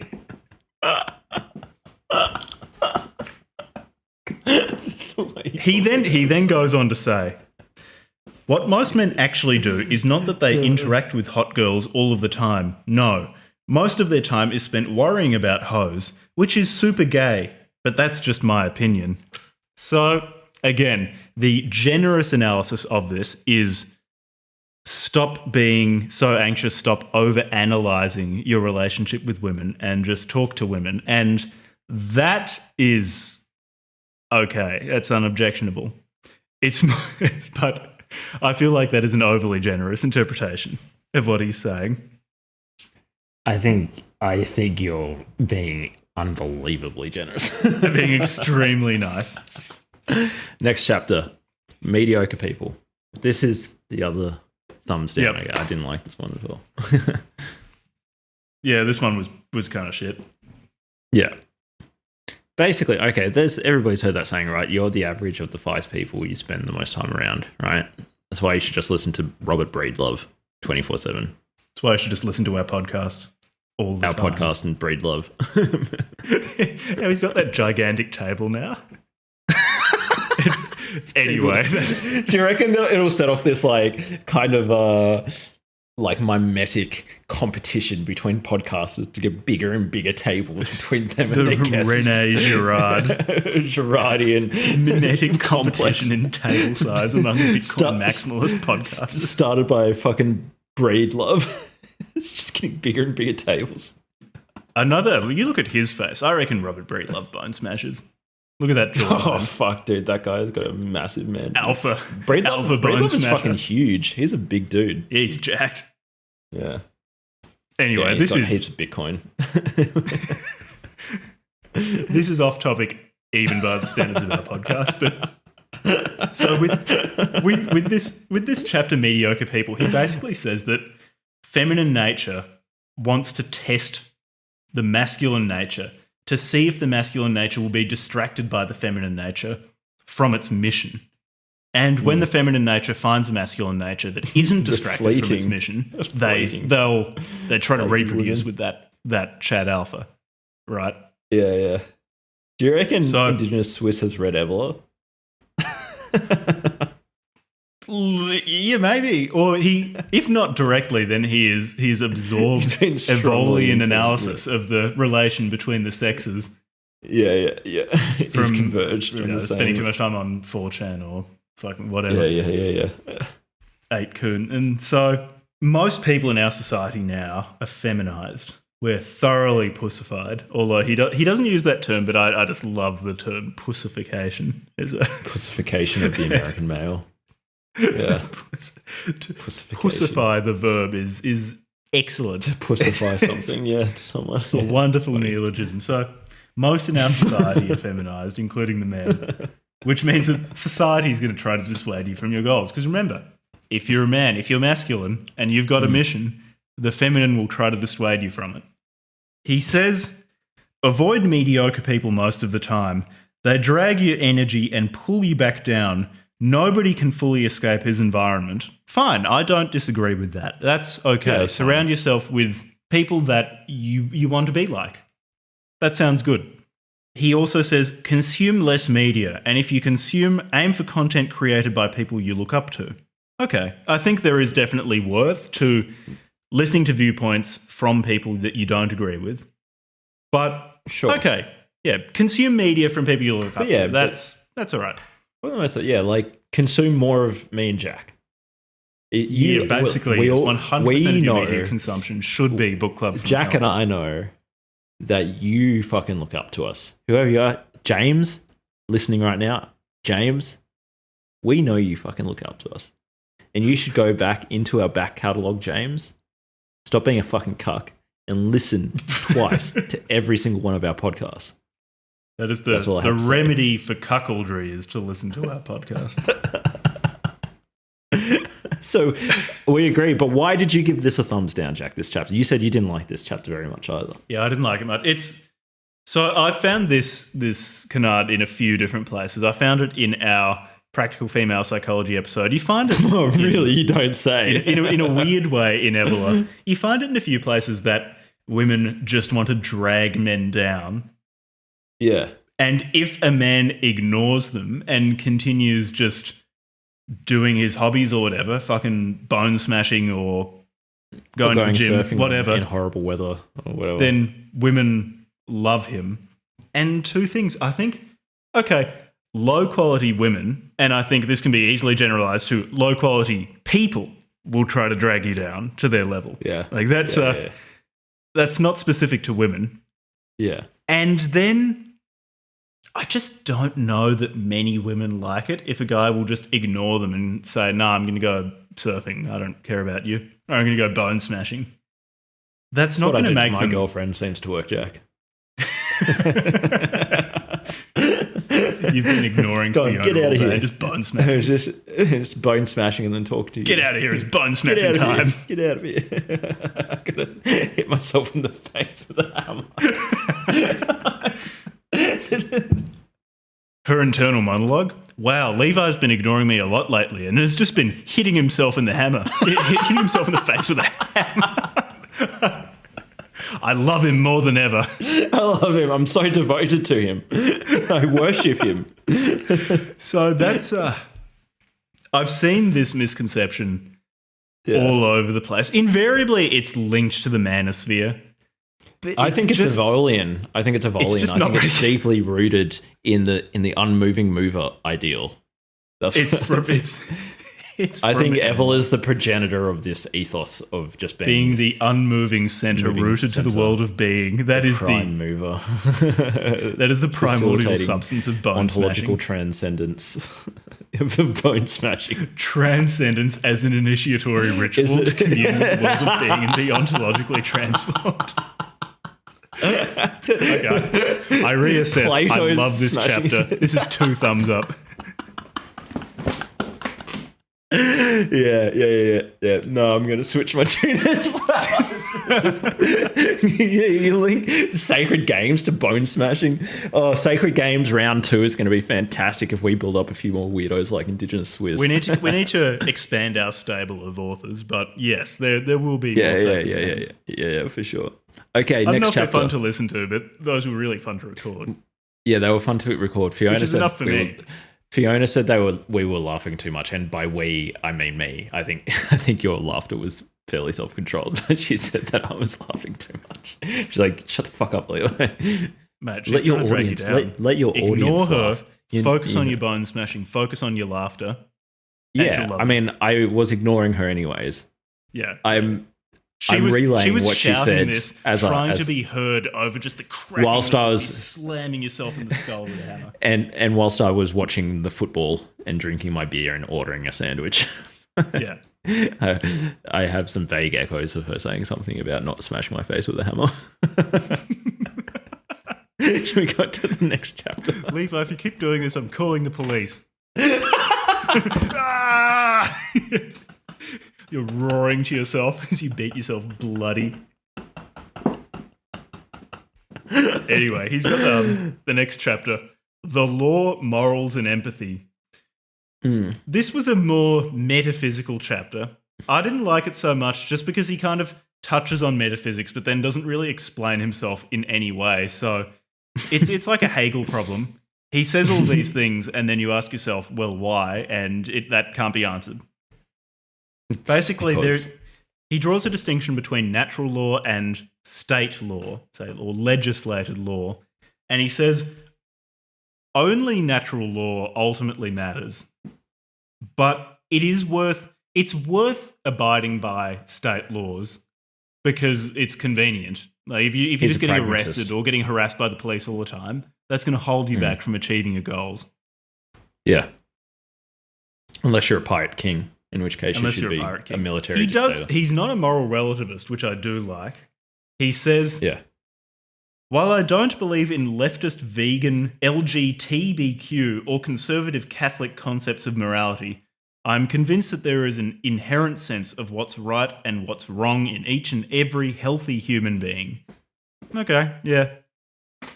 Bone smashing is a victimless crime, Jack. Bone smashing. He believes in karma. He says, karma means cause and effect. How anyone could not believe in cause and effect is beyond my understanding. So I too believe in cause and effect. But don't believe in karma. I wouldn't say that is the same thing as karma. I think that's where you fall over. Yeah. Yeah, Popper, it's been a while since I brought up Popper, but Popper explains this nicely. He says there's a conflation between normative laws in primitive thinking or pre-scientific thinking is a conflation between normative laws and natural laws. The natural laws being like laws of physics or laws of biology, so within a particular domain, understanding the world. And then normative laws are like laws about the way that people should behave. And oftentimes in society, in all sorts of societies, whether it's like Indigenous Australian society or in Christendom or whatever, people conflate the two and then use the basic structure of the argument is this normative law is actually a natural law. And because it's natural law, this is the way that you should behave. And this is what you saw with like the gay marriage stuff. People say it's unnatural. Whenever you hear somebody say like some human behavior is unnatural, what they're basically doing is they're doing this conflation. And that's what this karma crap is. They're saying like there's a way of translating moral laws into natural laws. So cause and effect is a moral cause and effect, translates into actual physical cause and effect. For what it's worth. Not that you asked. Fuck you, Jack. Pop is awesome. I don't give a fuck. Additionally, so the conspiratorial stuff comes back here because having drawn a distinction between natural laws and legislated laws, he says that these legislated laws are often made by an anti-male society to keep the masculine people down. Yeah, he talks about the gynocracy. Morals are created concepts to make the common man feel bad about getting rich, being an arsehole, or even just behaving masculine. I don't think he used the term gynocracy. I don't recall No, he doesn't. He doesn't use that term specifically, but he's basically talking about the gynocracy. The next chapter is doing things you don't love. I thought this was pretty good, actually. This was a return to form. Yeah. Basically, I actually gave thumbs up to the law section though. I didn't like it so much because it plays at metaphysics, but is also not rigorous in any way. Like you ask why, and it can't be answered. Yeah, I just like that I learned a new word. He used the word delict. I didn't know what that was. That was a good word. Anyways, doing things you don't love. Final chapter. You don't love. He basically just says. He says everything you do, you should love. I don't know if I agree with that. There are some things that you have to do that you don't like your taxes, that you don't love, but you've got to do it. But Bitcoin basically, he draws a distinction between things that you like doing in the immediate short term and things that you love, and says that the things that you love are things that are going to make you grow as a person and get closer to achieving your goals. And this is in line with part 1. Yeah, this was pretty good. So he says, I've got a quote. Wait, what? First you say love pain, and now you tell me to never do anything I don't love? Yes, you said it. Love pain, or fucking abandon it forever. Nobody who doesn't love pain succeeds. Nobody. So, and he says further, fortunately this quote has no blocks of all caps. You don't have to enjoy something in order for you to love it. The fact that you receive joy, fulfillment, or just a deeper awareness, all of which has a positive effect on the future and present of the reality experienced, should be more than enough for you to love whatever this thing is. Yeah, it's fine. He had a nice bit that I wrote down. Oh no, not nice, but I find it funny because every now and then he refers to himself, and he's just so hyperbolic. Or whatever. I don't know if that's the correct word. But anyways, he says, for example, I sometimes don't feel like writing. Often I'm strongly turned off only by the thought of typing in my MacBook. If I were one of those humans who walk on the planet with their eyes closed, my conclusion would be something like, I hate writing. It's so hard. But as the legendary learning machine I decided to become, I was blessed to discover a more powerful labeling for my short-term aversion. As a general premise, I swear to God, I love writing. And then he goes on to talk about writing. And I just thought it was funny that he just refers to himself as the legendary learning machine I decided to become. And this, with the conclusion, this is something I want to talk about. But I'll bring it up like at the end of this chapter. Or if you have any other thoughts about this chapter. Not really, just beyond it, I really like that he draws this distinction between what your desires are over the next 10 seconds versus long-term goals.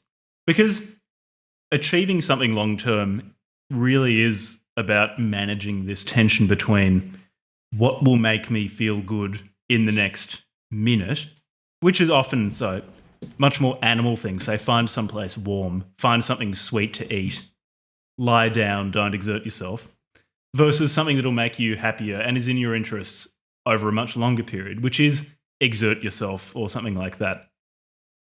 What have you got there? Would you say it has anything to do with time preference, Jack? With for those who can't see, Jack?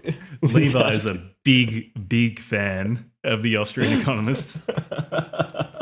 It is. Sounds like he's talking there's about a strong preference. tension between immediate gratification and exchanging resources now versus investing in longer production processes that will necessarily yield higher value end products at the end of this production process. Sounds like you heard it here first. Indigenous Swiss is an Austrian economist. He just didn't know it.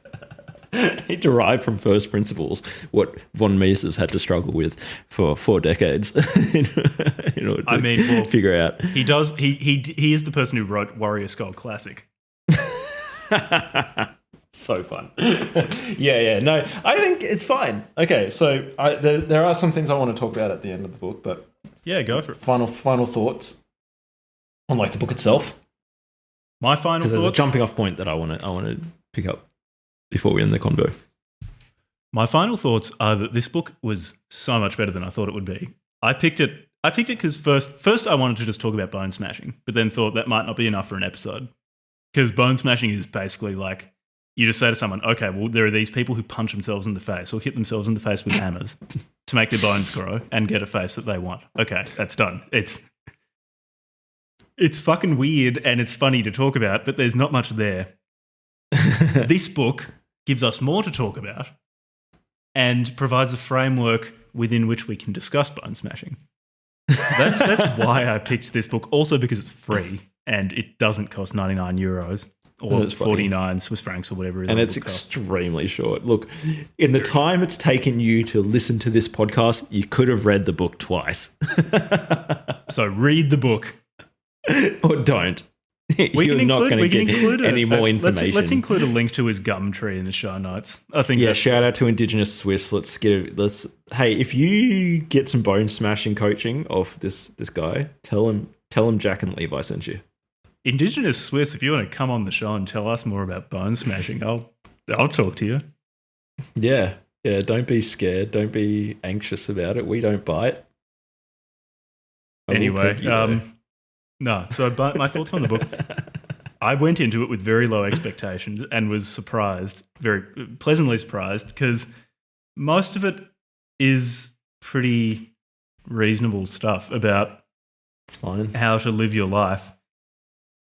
My problem is that I said this earlier. It's looming in the background whenever he gives a piece of advice about pursuing what you love, doing things even if they might be hard, if they benefit you in the long term. He applies these to bone smashing. He uses this as an intellectual framework to justify bone smashing his face with a hammer. and other people to convince other people to purchase coaching off him. I mean, look, using a free product as a sales funnel, whatever, it's fine. You know, you've got to make money. But he's selling bone smashing. He's selling bone smashing. It's just something cannot condone. So Jack, I did a section or chapter by chapter, thumbs up, thumbs down. And out of 16 chapters, I gave him 12 thumbs up and only 4 thumbs down. Wow. Which and means that quantification he got 75%. Is how we know you're an engineer. He got, according to the University of Melbourne's grading standards, that's a H2A. Wow. That's a upper second class distinction. Honors. Yeah. And that's good. If you finished your degree in material and structural engineering or biomechanical engineering in how to destroy your face with a 75, you would be employable if you wanted to help somebody change their face. What was your biomechanical engineering degree's thesis on? Bone smashing.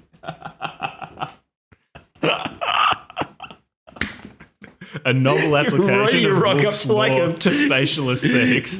Yeah, you rock up to like a physio lab or something to start talking to them about the market opportunity. Dr. Hammer is here to see patients. Do you reckon you can get that bulk bill to Medicare going in to see Dr. Indigenous Swiss to slap you in the head with a hammer for half an hour? And try and sell that to like one of the university investment funds, like their innovation arms. They're trying to monetize like biomedical engineering. It's just like, we built this device, hammer on the end. Like one of those optometrist rigs with a hammer. Smash them in the face. We haven't put it through clinical trials yet, but we're sure that there's an opportunity there. Well, I think that's what Indigenous Swiss is doing. But he doesn't obey the law just because of the law. He's not a fucking fiat cuck, is he? No. He's a crypto trading, not at natural all. law swinging motherfucker. He doesn't need your fucking clinical trials. He'll smash himself in the face whenever the fuck he wants. He's performing a clinical trial upon himself. Okay, so Anyway, what were you wanting to bring up? Self-help. He's trying to get into the self-help game. We need to read more self-help. Now, the OG self-help fellas, obviously, Tony Robbins, Big Dog, look at whether or not that's a bunch of bullshit, which it probably is. The other thing is this thing called The Secret. The Secret, have you heard of this? Yeah, I've heard of that. Now, I haven't read it, but I think my understanding is it's just about like visualizing the life that you want and like manifesting it and it will just happen for whatever fucking reason. And then the other one is we have to look into, which I think Prometheus Rising has some of this, but it's called neuro-linguistic programming, NLP. Oh, yeah, I've heard of this. Some red pill people like this. Yeah, I think you can linguistically program women to jump in your pants. And NLP yourself to like have better thoughts about success or some shit. So those are all the things. And I think this guy, he's got the making of a self-help guru. He's trying to position himself to be a very niche self-help guru. And there were a number of things that ticked me off to this, which was miraculous Giga Chad health and Uber brains and wealth and all the girls, and then things like I became a learning machine.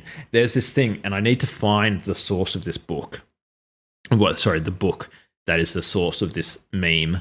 But there's this meme which is like, if you like write about your life and like imagine your life to be a particular way, so you do these things like diary exercises, like you write my life, like you do your storytelling of your own life. My life will be like this, or I am this sort of person. And you just keep on repeating to yourself again and again and again.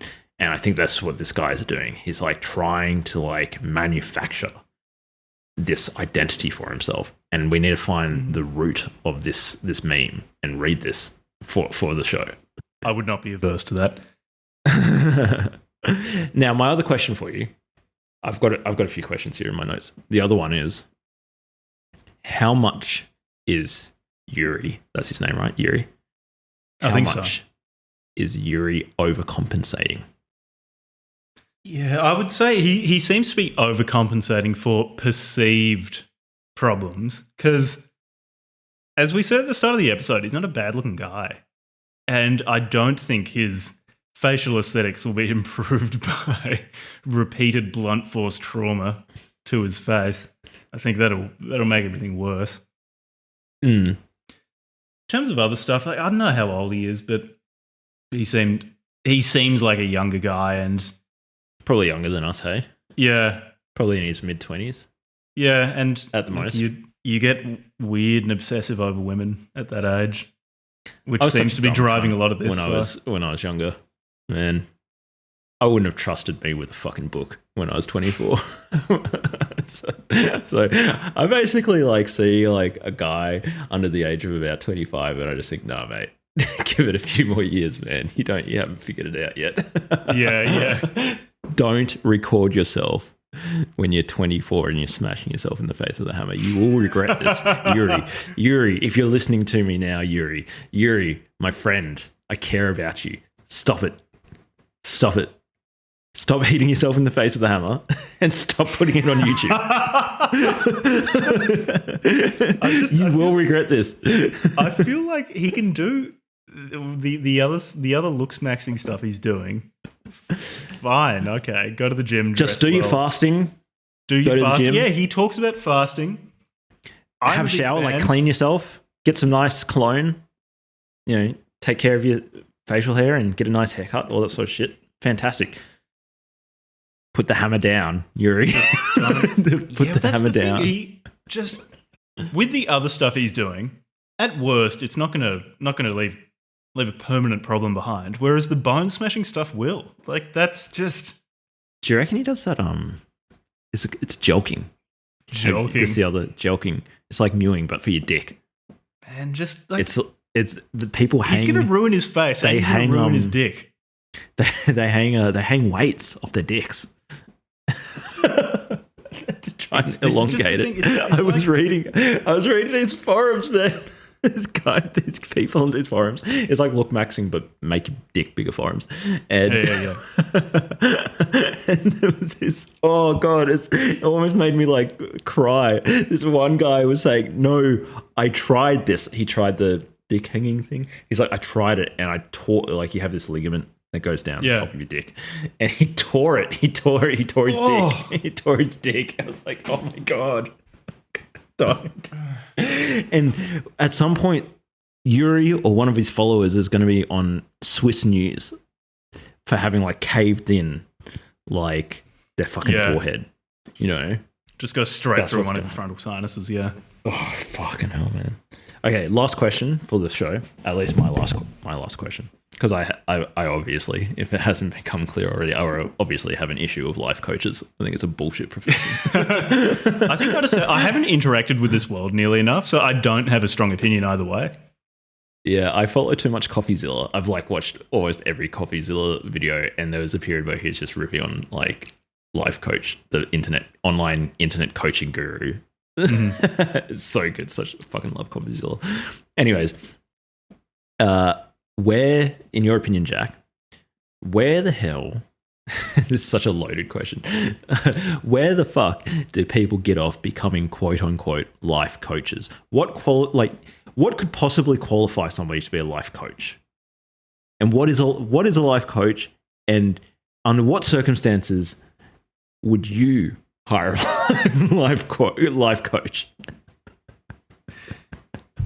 For me, a really important feature of a life coach, if I were ever to use one, would be I'd need to know them personally. Like, I'm not going to trust a stranger with that. I'd need to know them in real life. Who's perfectly curated their life, what they're presenting on the internet. Well, that's the thing. You need to know them in real life because no one is perfect. And that aspect of curation means that you can't learn from the bad bits of this person's life either. And life coach? I mean, I ask people whom I know and respect for advice on aspects of life, but for life in its totality, life coach. They know your career, your relationships with your spouse, your kids, if you ever have kids, you know. Praise be to God. I hope you have kids someday. I guess this is a bit of a cop-out answer, but I just wouldn't. Your career, your pay writing, someone whom I don't know. Your exercise for advice on every aspect of my life. Why wouldn't, say for exercise, why wouldn't I just talk to someone whom I know that I know is good at some particular type of exercise that I'm interested in? Why wouldn't I just talk to them? Yeah, there's this whole specialist thing advice from someone you know. You know, this fucking Von Mises guy talks about specialization, right? Is the foundation of civilization. The deepening of specialization. So you're going to anti-specialize. If you want to become the best player at, I don't know, basketball or whatever in the world, you go and get the best basketball coach in the world. You don't get a fucking life coach. Mm-hmm. I think if you're considering getting a life coach, maybe what you really need is like a therapist or something. And if you're considering becoming a life coach, you definitely need a therapist. I'm being so unfair. What about you? I guess I didn't answer this question. Under what circumstances would you get a life coach? I guess my circumstances would have to be radically different to how they are now. Okay. What have I been doing recently? I have been studying things I find interesting and talking to my friend, making a funny piece of content, having a funny conversation, and hanging out with someone I love. Like, I'm okay. I think I would in order to end up with a life coach, I feel like I'd have to be having like a midlife crisis or something. Yeah, I guess also you would have to not know many people in real life. I guess that would be a change. Like you're lonely. Yeah, because right now, if I want advice, I will turn to someone whom I know.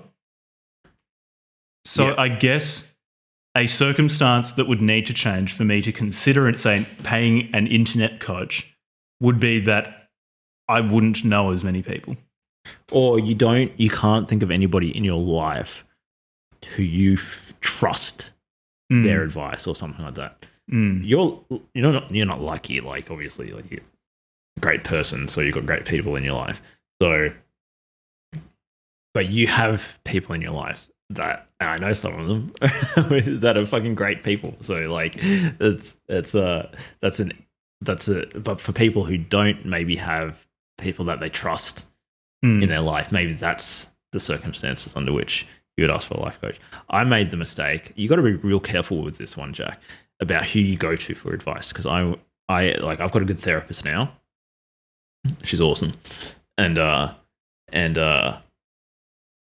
has been very helpful with me, helping me through like anxiety with studying and all that kind of crap. There was a period of time where I went to an unlicensed. I don't think I've ever spoken to you about this actually. I went to an unlicensed quote unquote Jungian psychoanalyst, and it was wacky and weird, and we did like dream analysis and stuff. And that's why I've got to stick up my ass about the woo-woo shit, is because like I had this period of time where I drifted away from being a sensible person and got into like the woo-woo stuff. And the Jungian psychoanalysis stuff is very interesting. Like Jung's an interesting person and all that sort of stuff, but there's a lot of woo-woo fucking bullshit.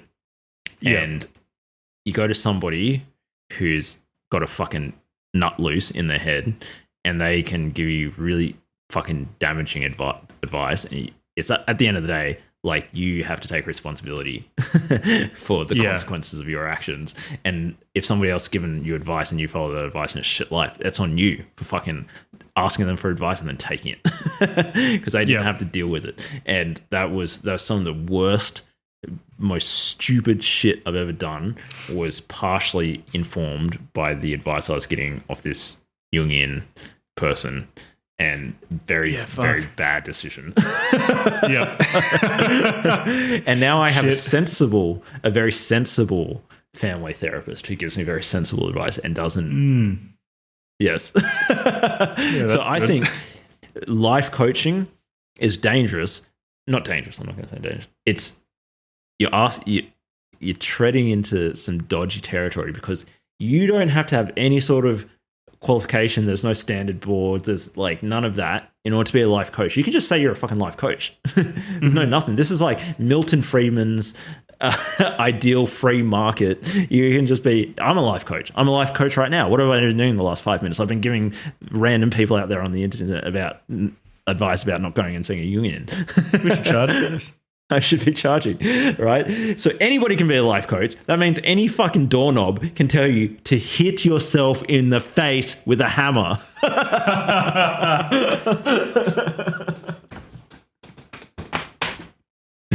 Yeah. Those are our thoughts. You have anything else to say about this book?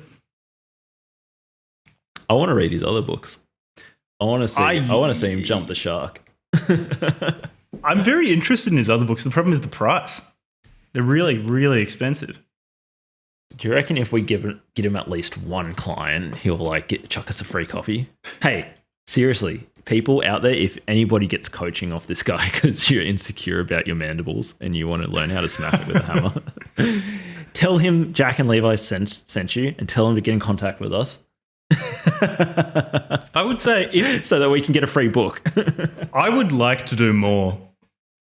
I would like to do more looksmax stuff. I'd like to do more black pill stuff because say looksmaxing and black pill. Yeah, I want to do black pill shit. Yeah, they're not the same, but they tend to track together. And I'd read another one of this guy's books. The problem is the price. So I'd pay $20 for.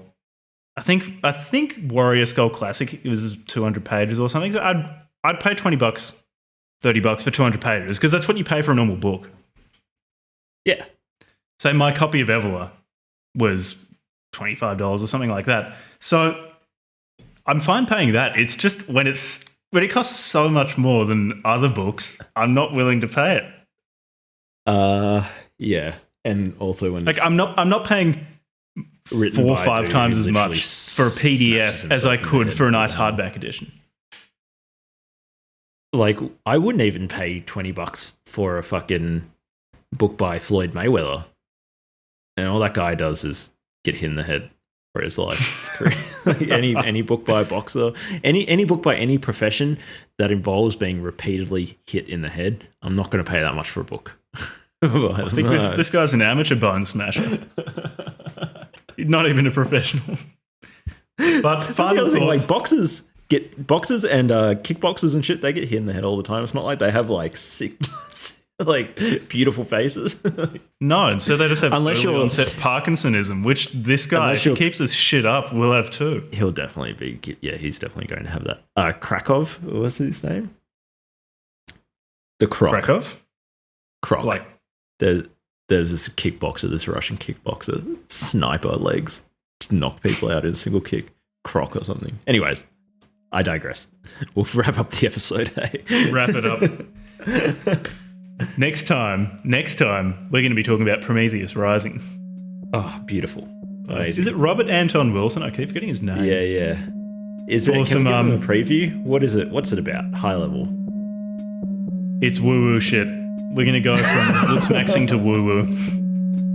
Tune in next time. We love you. Peace out. We love you. Keep on giving us money. Or views or whatever. Keep on giving us money. I've not made anything. Give us money. Keep on giving us views.